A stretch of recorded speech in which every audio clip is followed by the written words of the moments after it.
حضرت ابراہیم علیہ السلام کو جب خواب کے ذریعے سے یہ حکم دیا گیا، کیونکہ نبیوں کا خواب بھی یہ شرعی حکم ہوتا ہے، تو انہوں نے خواب میں دیکھا تھا کہ وہ اپنے بیٹے حضرت اسماعیل کو ذبح کر رہے ہیں، تو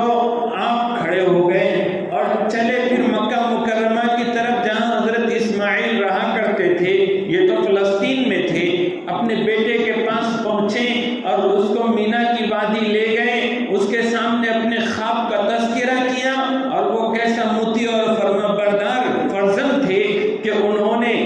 سنتے ہی کہنا شروع کیا کہ افعل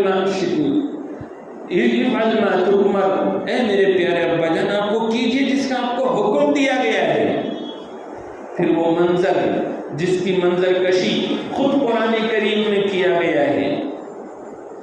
کہ وہ وَتَلَّهُ لِلْجَبِينِ کہ منہ کے بل حضرت ابراہیم علیہ السلام نے اپنے لخت جگر کو اور دل کے ٹکڑے کو لٹایا، اور پھر اس وقت تک چھری پھراتے رہے جب تک کہ اللہ کے پاس سے اعلان نہیں ہو گیا کہ آپ کی قربانی قبول کر لی گئی ہے اور یہ جنت سے دمبا بھیج دیا گیا ہے، اب آپ اس کو اس کی جگہ پر ذبح کر دیجیے۔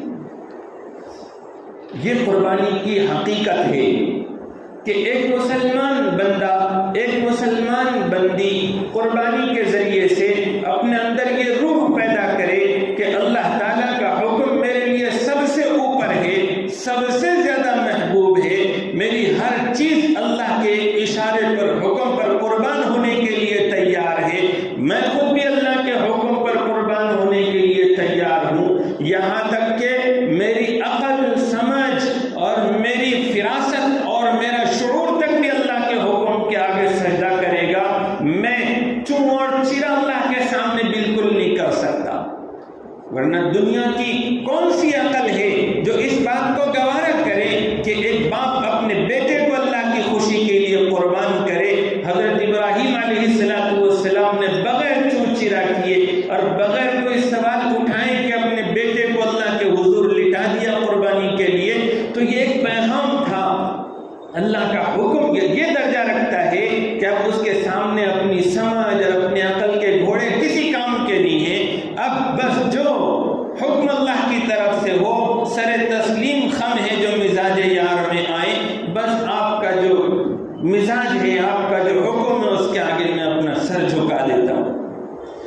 قربانی کی یہ روح اپنے اندر پیدا کرنے کے جذبے سے، اور پھر وہ ثواب اور وہ اجر حاصل کرنے کے لیے جو احادیث مبارکہ میں سنایا گیا ہے، ہر مسلمان کو تڑپ اور شوق ہونا چاہیے کہ وہ قربانی جیسی عبادت انجام دے اور اس کے لیے جو بن پڑتا ہو اس کی کوشش کرے۔